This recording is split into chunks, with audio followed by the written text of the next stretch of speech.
itu. Dan sekarang yang dilihat oleh Dinda itu parsial gitu gerakannya. Gerakannya parsial.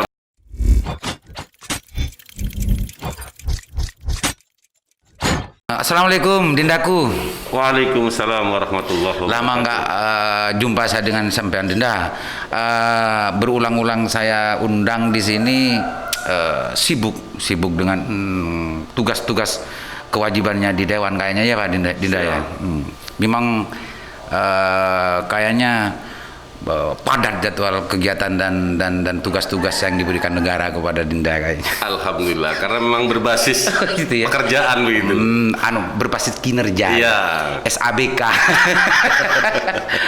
Oke Dinda, karena lama saya perkenalkan dulu. Sekarang sedang ada tamu terhormat, Dindaku tercinta, anggota Dewan Provinsi Jawa Timur, Saudara Abdul Halim.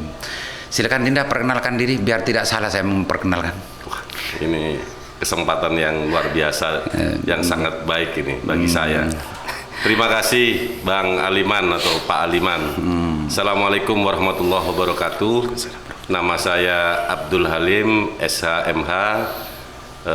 Kebetulan sekarang diamanahkan sebagai wakil masyarakat Madura, salah satu wakil masyarakat Madura di DPRD Provinsi Jawa Timur. Di komisi apa? Dinda? Saya di Komisi D Infrastruktur. Infrastruktur. Jadi mitra kerjanya adalah PUPR, juga Dishub dan lingkungan hidup. Siap. Dan segala macamnya. Dinda ini kalau latar belakangnya kan aktivis. Siap. Dulu aktivis PMII ya. Banyak aktivis pokoknya. Artinya sensitivitas advokasinya terhadap masyarakat sudah teruji dan juga sudah luar biasa, beda dengan anggota dewan yang lainnya. Alhamdulillah. Jadi memang perjalanan mulai dari mahasiswa itu kawah canda di muka saya ada di PMII, kemudian juga di Intra, juga di Presiden Mahasiswa. Oh ya betul, presiden ya dulu ya. Presiden, kemudian juga setelah menjadi sarjana juga aktif di non-government organization atau LSM, di LIRA, kemudian juga di dunia keadvokatan, di kepengacaraan. Oh iya, lawyer juga ya. Siap. Luar siap, biasa. Kanda. Artinya kalau bicara urusan kapasitas, bicara urusan bagaimana kemampuan dirinya dalam berorganisasi, apalagi ini sudah tahu sejak jadi aktivis, sejak sebelum menjadi anggota dewan kan begitu. Ya. Artinya masyarakat Madura tidak salah ketika memberikan amanah kepada Dindaku tercinta ini, karena memang kapasitasnya sangat luar biasa sebagaimana yang diceritakan barusan. Kan gitu Dinda. Terlalu berlebih. Oh gitu ya, lebay ya.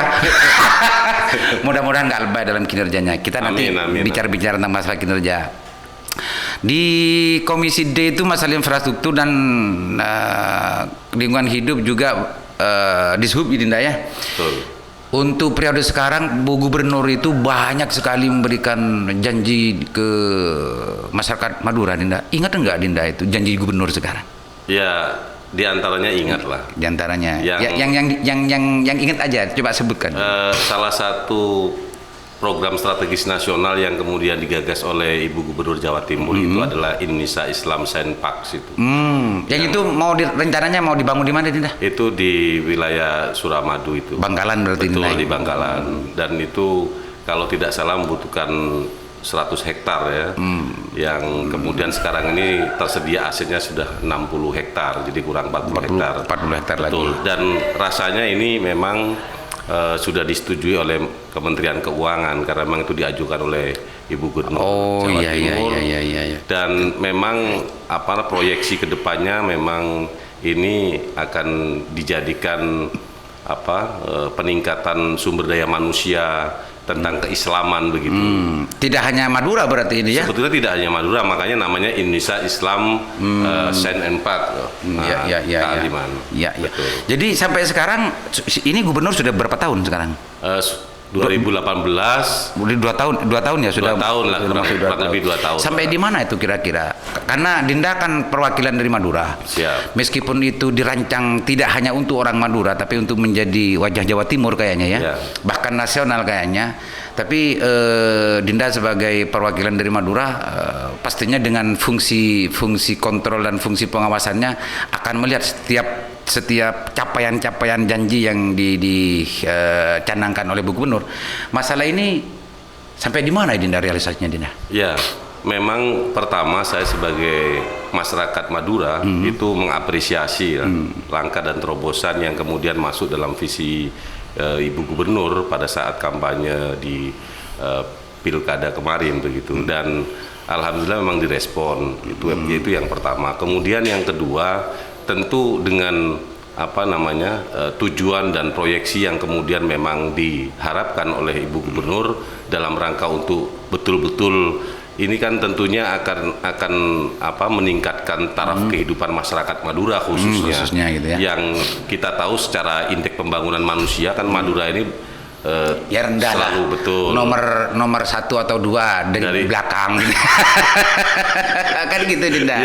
Enggak, maksudnya sampai di mana janji-janji itu dirasakan oleh Bu Gubernur selama 2 tahun ini, Dinda? Ya, Kaliman seperti yang saya sampaikan di awal bahwa progres sekarang itu sudah mencapai 60%. Oh, itu untuk penyediaan tanah. Penyediaan tanah, betul. Ya. Artinya ini progres yang menurut saya luar biasa mengingat sebuah program strategis yang mendunia ini ke depan, karena memang sekarang ini kan juga destinasi wisata halal yang kemudian sudah berkembang di beberapa negara tetangga kita itu kan menjadi potensi betul dalam tren betul, dan ini saya lihat betul-betul ditangkap peluang ini oleh Ibu Gubernur begitu.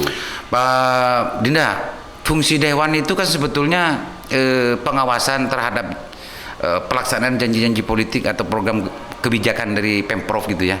Kalau saya dengar sejak tadi kayak jubirnya gubernur jenengan.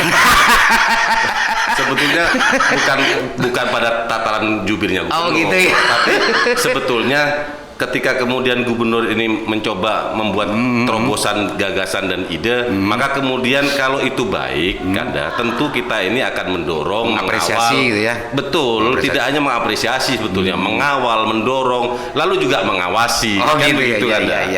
Apalagi ini untuk masyarakat Madura, masyarakat yang diwakili oleh Dinda kan gitu. Betul. Ini luar biasa, tamu. Ini aktivis begini ini kalau aktivis. Luar biasa kan aktivis. Jadi fungsi-fungsi pengawasan itu tidak pernah mati gitu ya di dalam jiwa seorang aktivis yang menjadi dewan. Insya Allah tidak. Tidak ya. Tidak. Karena ada anggapan-anggapan di Jawa Timur ini kayaknya tidak pernah ada pembahasan kalau urusan masalah kebijakan, Dinda. Kata siapa? Iya, ada anggapan. Ya responnya Dinda gimana itu? Enggak ya? Enggak ada. Jadi, semua proses-prosesnya tetap dilalui. Tahapan formalnya. Formal maupun informalnya tetap dijalankan. Bahkan mungkin lebih banyak informalnya, Dinda. Ya, informal itu kan begini. Gimana? Ada sebuah filosofi tentang komunikasi kan, Jadi kalau komunikasi itu kan begini, kata orang Jawa nih, teko, munio, lalu kemudian tak kasih. Teko, munio, tak kasih, begitu. Jadi sebetulnya filosofi ini yang kemudian sebetulnya menginspirasi masyarakat Jawa Timur khususnya. Jadi hal-hal yang kemudian bersifat formal itu bisa diselesaikan dengan sebuah kegiatan-kegiatan yang informal. Nah, itu luar biasa. Kalau bukan aktivis tidak akan pernah punya ide-ide dan gagasan seperti ini. Bisa menyelesaikan persoalan secara informal kan gitu. Ya, informal ini bagian perekat sebetulnya, pemersatu begitu kan. Karena kan kita ini kan kalau melihat memotret Jawa Timur itu kan secara sosiokultural itu kan berbagai macam. Ini Jawa Timur ini kan paham lah kan, beda dengan Jawa Barat yang kemudian hanya mungkin Sunda saja. Ya, Sunda. Kalau Jawa Tengah juga demikian kan. Kalau Jawa Timur ini multi ya. Multi, ada Pantura, ada Matraman, betul. Ada Tapal Kuda, ada Madura. Untuk menyatukan ini semua kan, ini ada sesuatu racikan yang kemudian harus dibahas secara informal sebelum masuk kepada yang formal. Siap. Jadi yang informal ini sudah masak gitu, formalnya tinggal bagaimana nih kan gitu. Kira-kira begitulah kan. Jadi menurut Dinda apa yang dilakukan oleh Bu Gubernur saat ini itu sudah on the track ya? Saya kira tetap on the track. Janji-janji khususnya kepada Madura juga yang lain-lain itu menurut Dinda tidak ada yang mesti untuk dipersoalkan gitu ya. Apalagi sekarang sudah masuk ke zaman pandemi ini. Jadi banyak harus maklumi gitu ya, Dinda. Ya, betul. Jadi sebetulnya kan kalau melihat progres dari program pembangunan Ibu Gubernur khususnya ke wilayah Madura, ini saya mencermati 3 hal. Pertama, adanya pertemuan Bupati di Madura, di Pamekasan, Bupati yang ada di Madura di Pamekasan. Lalu kemudian juga sebetulnya sudah sudah diakomodirnya 4 bupati di Madura ini di lembaga non struktural BPWS ya, di Dewan Penasehat kalau tidak salah. Kemudian juga ada tokoh yang kemudian juga akan dimasukkan. Sebetulnya ini kembali kepada ingin membangun komunikasi secara informal dalam rangka untuk mensinergikan 4 kabupaten di Madura ini dalam rangka untuk menerima pembangunan yang akan dilakukan oleh pemerintah provinsi. Jadi menurut Dinda, langkah-langkah politik yang dilakukan oleh Ibu Gubernur ini sudah luar biasa untuk merekatkan keterbelahan mungkin dulu ya, bukan keterbelahan ya, tapi memang sulit untuk mengintegrasikan pertemuan para bupati sebetulnya dulu. Itu sudah luar biasa gitu. Luar biasa. Karena memang beliau ini memang kader PMI, Dinda. Oh iya. Korps ini. Iya kan. Dinda dulu PMI, Gubernur PMI. Saya juga dulu PMI. Kan senior. Tapi sebetulnya meskipun sama-sama PMI-nya, kalau sudah posisinya di dewan, ya jangan jadi jubirnya gubernur lah. Enggak. Oh gitu. Ini kan dalam rangka tupoksi dewan saja. Oh gitu. Kan begitu. Kanda ini dewan duluan, sekarang ini kayak semacam yang berpengalaman di dewan itu kan Kanda duluan ini. Minum dulu dah. Ya, minum dulu. Terima kasih. Di samping itu minum. Di samping itu Dinda, Madura itu sebetulnya tidak hanya orang Jawa Timur, bahkan nasional itu terkenal keterbelakangannya gitu. Dari tadi sempat disinggung oleh Dinda itu, makanya kenapa saya tadi mengawali tentang masalah janji gubernur pada Madura tadi. Ya. Dan Dinda juga sebagai wakil Madura tentunya juga akan lebih fokus ketika bicara tentang masalah kepentingan Madura kan gitu Dinda. Betul. Dinda, akhir-akhir ini juga sempat muncul keinginan Madura untuk jadi provinsi, Dinda. Itu gimana menurut Dinda itu? Ya, sebetulnya kita harus menakar dari peraturan perundang-undangan. Oh gitu ya dulu ya. Betul, karena sekarang ini kan pemerintah pusat sudah memoratorium dari adanya pemekaran. Tentunya ini melatar belakangi dari pemekaran provinsi maupun kabupaten yang lain yang ternyata perkembangannya tidak signifikan dari apa yang menjadi harapan dan tujuan. Nah, kalau kemudian kembali ke Madura, bahwa memang persyaratan dari perundang-undangan kan memang harus 5 kabupaten kota begitu Kanda, dan hari ini kan kita tahu bahwa di Madura masih 4 kabupaten. Tarik menarik yang kemudian untuk melakukan pemekaran aja belum clear kan? Belum clear sampai sekarang ya? Sampai sekarang, bahkan terakhir yang dekat-dekat ini kita tahu bahwa ada pergerakan yang kemudian mencoba untuk melobi Pamekasan. Dan Pamekasan sudah welcome untuk dimekarkan gitu ya. Padahal kan secara geografis kan, Pamekasan ini kan 13 kecamatan. Lalu kemudian ya mohon maaf, Pamekasan ini kan potensi dari untuk ekonominya ini kan hanya ekonomi kreatif. Terus ini mau mencoba untuk ke industri, artinya sumber daya alam di sana itu tidak ada memang Kanda. Beda dengan Bangkalan, Sampangan dan artinya Sumeneb. Dinda melihatnya mestinya yang dimekarkan itu jangan Pamekasan tapi daerah yang lain, Bangkalan atau Sumeneb atau Sampang gitu ya Dinda ya. Saya mohon maaf ya Kanda. Saya melihatnya secara subjektif itu bahwa ada keputusasaan sebetulnya ketika kemudian masuk ke Pamekasan itu. Artinya keputusasaan dari para penggagas. Dari penggagas. Jangan gitu. Bukan, artinya ini tidak strategis kalau kemudian hanya latar belakangnya itu Bakorwil, sementara ini kan eranya beda Kanda, peraturannya juga beda. Kan begitu kan. Barangkali yang dikejar adalah bagaimana untuk segera memenuhi persyaratan yang 5. Yang 5 kabupaten kota maksudnya. Kemarin itu kan saya menangkapnya dan melihat itu kan tidak ada keterlibatan bupati ya. Hanya ketua DPRD-nya kalau tidak salah. Sempat juga Pak Bupati di media sempat yang saya baca sempat merespon juga itu dan welcome kayaknya. Welcome kayaknya. Cuma begini Dinda, terlepas dari semua perbedaan dan perspektif masing-masing, ya. tapi giroh dan juga gerakan ini kan menurut Dinda bagaimana? Ya. Tentang masalah keinginan masyarakat Madura sebagian atau ini sudah akan menjadi sebuah gerakan bersama untuk bisa menjadi provinsi ini, bagaimana menurut Dinda? Menurut saya sah-sah saja. Sah-sah ya. Sah-sah aja kan. Karena memang meskipun secara aturan perundangan sekarang masih belum bisa memenuhi, tapi secara geografis, secara kultur dan segala macamnya, mestinya memang Madura lebih dulu menjadi provinsi, Dinda. Ya, daripada Kalimantan Utara. Ya, dan lagi macamnya. Cuma sekarang problemnya adalah DUB itu masih moratorium gitu ya. Betul. Saya waktu kemarin itu sempat muncul karena munculnya kembali isu Madura Provinsi dari ruangan ini sebetulnya dengan bahasa ini. Oh sebetulnya. Betul. Dewan Pembangunan Madura. Ya, siap. Baru itu ada rentetan selanjutnya. Ya. Tapi saya itu sebetulnya memang sejak dulu sempat ikut-ikut juga, Dinda, masalah itu. Memang tidak puas-puas para sesepuh kita itu tuh menggerakkan masalah itu.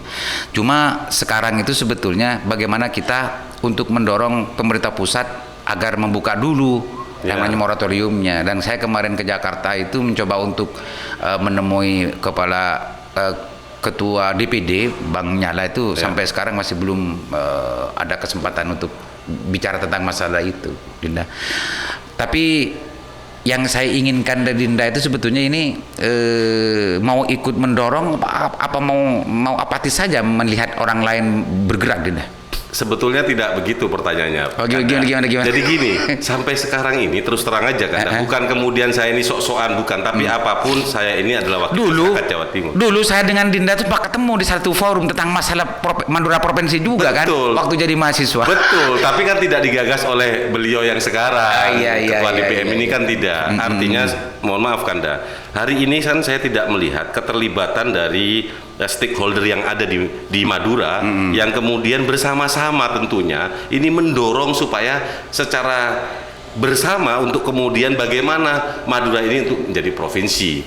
Artinya mohon maaf Dinda, Kanda. Jadi misalnya DPRD provinsi hari ini terus terang saja, baik secara formal maupun informal, kita ini tidak pernah dilibatkan untuk bicara masalah itu. Satu itu. Kemudian dari wakil Madura yang ada di pusat, saya tidak melihat, tidak pernah mendengar, tidak pernah. Betul Kanda. Artinya inilah yang menurut saya harus dikelirkan. Taruhlah ego secara pribadi ini diturunkan dulu. Oke lah, bahwa kemudian hari ini tokoh yang kemudian menjadi penggagas itu berada di depan, kita sama-sama, bukan kemudian kita ini harus berebut untuk cari panggung. Mohon maaf ini Kanda, tapi menurut saya ini kan agenda bersama Kanda. Tidak bisa kemudian ini secara parsial, gerakan-gerakan ini kemudian dilakukan seolah-olah teorinya seperti pemadam kebakaran. Jadi Dinda dengan kata lain mengoreksi tanggap gerakan ini kurang efektif gitu ya? Harus itu Kanda, karena lebih efektif ketika para penggagas ini justru merangkul semua stakeholder. Betul, harus itu. Dan sekarang yang dilihat oleh Dinda itu parsial gitu gerakannya parsial, makanya kemudian akhirnya ketika potensi untuk dimekarkan itu Bangkalan dan kemudian Sumeneb, ternyata hari ini terus melangkah ke Pamekasan. Jadi Dinda begini, Dinda kalau dalam pikiran Dinda atau pengamatan Dinda, kalau para penggagas ini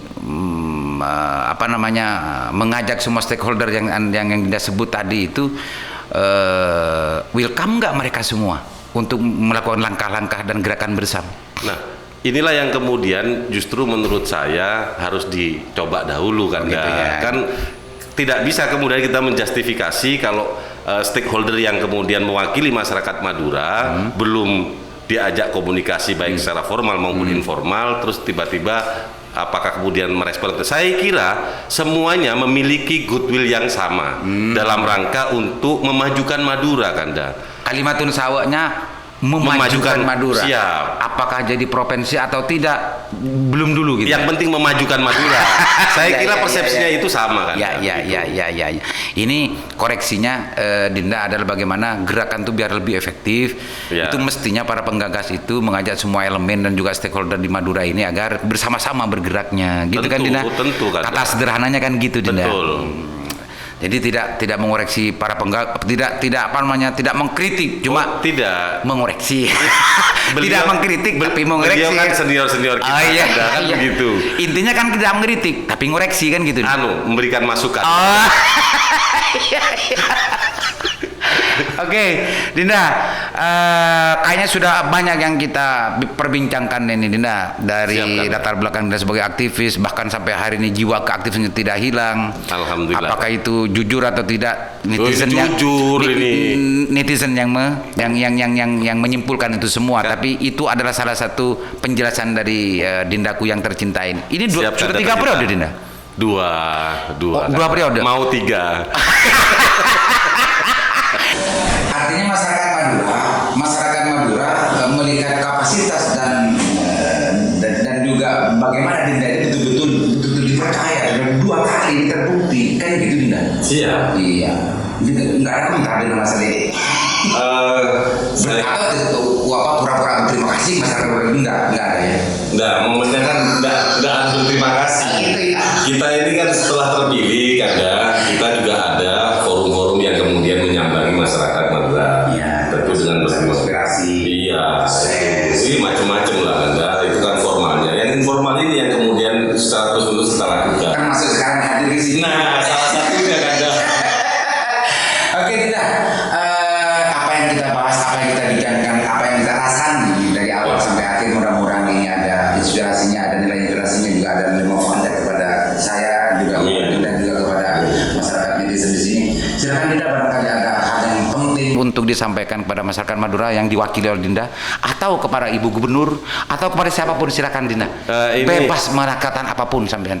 Ini bebas nilai. Bebas. Enggak, artinya gini, Kanda Aliman, bahwa saat-saat sekarang ini kan saat-saat yang sangat sulit ya. Ya. Jadi kemarin Menteri Keuangan Ibu Sri Mulyani mengeluarkan resesi ekonomi yang akan dihadapi oleh Indonesia, bahkan dunia, begitu kan. Nah, oleh karenanya ini khususnya bagi masyarakat Madura, tentu sekarang ini di masa pandemi yang sampai sekarang ini belum berakhir kapan selesainya, begitu. Saya kira pertama yang saya ingin pesankan itu adalah sebagaimana anjuran pemerintah bahwa tetap menjalankan protokol kesehatan. Ya, kemudian marilah kita ini melakukan pola hidup yang sederhana menurut saya. Sehat gitu ya. Sehat, sederhana, begitu Kanda. Karena menghadapi resesi ini tentu akan berdampak kepada seluruh lapisan masyarakat. Nah, oleh karenanya bagi yang kemudian memiliki kebiasaan ugal-ugalan, hedon, begitulah Kanda ya. Ya, menurut saya sekarang ini ya diikat lebih kencang lah ikat pinggangnya itu. Imsaku gitu ya. Imsaku, betul. Ya. Lanjut Dinda. Ya. Nah, kemudian saya kira secara pribadi saya juga berterima kasih kepada Kanda Aliman yang telah memberikan kesempatan yang baik, yang luar biasa, sehingga bisa mampu mentransformasikan apa yang kemudian ada dalam pikiran-pikiran saya tentang Madura khususnya. Dan saya tidak anti kritik, Kanda. Saya welcome, saya biasa ditemui baik secara informal, paling banyak itu ketika kemudian masyarakat Madura khususnya memberikan masukan dan kritikan kepada saya, Kanda. Aspirasi gitu ya. Welcome untuk menerima aspirasi kan gitu. Sangat welcome, Kanda. Karena memang itu salah satu tugasnya gitu ya. Siap. Oke, terima kasih atas kehadirannya dan kesediaannya meluangkan waktu kesibukannya, karena memang fardu ainnya luar biasa kesibukannya, padat jadwalnya. Kadang-kadang ditelepon ada di Jawa Tengah, kadang ditelepon ada di Jakarta, ditelepon lagi ada di berbasis kinerja. Karena semua itu adalah tugas yang harus diemban dan harus dilaksanakan. Saya maklumi baru kali ini bisa hadir di sini dan saya berterima kasih. Demikian dari saya. Assalamualaikum warahmatullahi wabarakatuh. Waalaikumsalam warahmatullahi wabarakatuh. Sip.